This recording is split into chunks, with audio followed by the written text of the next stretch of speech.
Kharat file, एपिस्टीन file नंतर महाराष्ट्रात Kharat file. सगळ्यात आधी मी महाराष्ट्र राज्याचे मुख्यमंत्री आणि गृहमंत्री देवेंद्र फडणवीस यांचं अभिनंदन करतो. या खरात प्रकरणाची पाळंमुळं उखडून काढण्यासाठी त्यांनी जी मोहीम गृह खात्याच्या माध्यमातून राबवली आणि त्या संदर्भातली माहिती आता समोर येते. या महाराष्ट्राला कलंकित करणारी, बदनाम करणारी अशा प्रकारची कृत्य, त्याचे सूत्रधार आणि त्यांना राजकीय सामाजिक प्रतिष्ठा देणारे पुढारी, मंत्री, या सगळ्यांचे धावे मुख्यमंत्र्यांच्या कारवाईमुळे दणाणलेले दिसत आहेत. मुख्यमंत्र्यांचं अभिनंदन मी यासाठी करतो की आम्ही त्यांच्यावर नेहमी टीका करतो. या प्रकरणात आम्ही कालही त्यांच्यावर नक्कीच टीका केलेली आहे. पण जसजशी माहिती समोर येते आहे ती पाहता की गेल्या साधारण 15 दिवसापासून अत्यंत गुप्तपणे मुख्यमंत्र्यांनी या खरात फाईल संदर्भात कारवाईचे आदेश दिले होते आणि त्यानुसार पोलिसांची पथकं काम करत होती आणि ते ऑपरेशन यशस्वी झालेलं आहे. महाराष्ट्राला एक फार मोठी परंपरा आहे, ती म्हणजे सामाजिक चळवळीची, पुरोगामी विचारांची आणि अंधश्रद्धेविरुद्ध लढण्याची. ह्या परंपरेला गेल्या काही काळापासून डाग लावण्याचं काम मुख्यमंत्र्यांच्या मंत्रिमंडळातले सहकारी करताना दिसत आहेत आणि ते अत्यंत गंभीर आणि दुर्दैवी आहे. मुख्यमंत्र्यांनी याबाबतची साफसफाई जर सुरू केली असेल तर ते कौतुकास पात्र आहे. माझ्या माहितीनुसार हा जो महाराष्ट्राच्या मंत्रिमंडळातील म्हणजे देवेंद्र फडणवीसजी यांच्या कॅबिनेटमधील अनेक मंत्र्यांचे हे गुरु महाराज आहेत,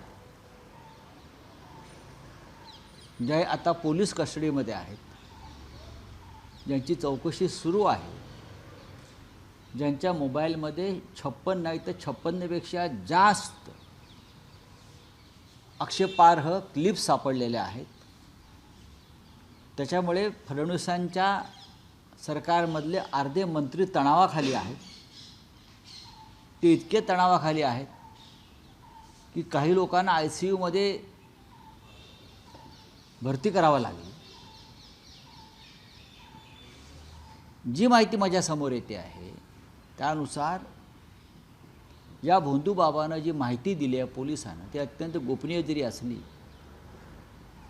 तरी महाराष्ट्राच्या सध्याच्या मंत्रिमंडळातले 9 मंत्री हे या भोंदूबाबाचे नियमित भक्त होते आणि त्यांच्याकडे जाऊन रेग्युलर काही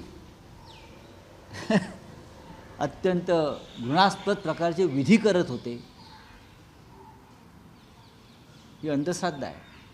त्याहीपेक्षा महाराष्ट्राच्या प्रतिमेला कलंकित करणारे हे प्रकरण आहे. 9मध्ये 3 पक्षाचं सरकार आहे म्हणून नाही, याच्यामध्ये मला भारतीय जनता पक्षाचं अजून तरी कोणी दिसलेलं नाही आहे. जी नावं मी समोर पाहिली याच्यामध्ये भारतीय जनता पक्षाचे कॅबिनेटमधले कोणी लोक मला अद्याप तरी दिसत नाही आहेत. एक आहे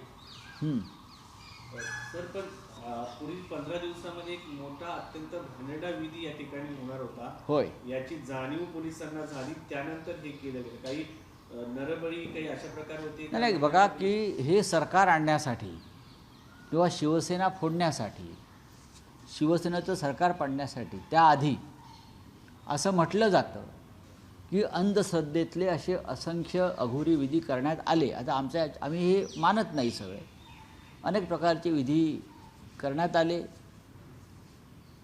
महाराष्ट्राला त्या संदर्भात अनेक बातम्या वाचायला मिळाल्या, ऐकायला मिळाल्या.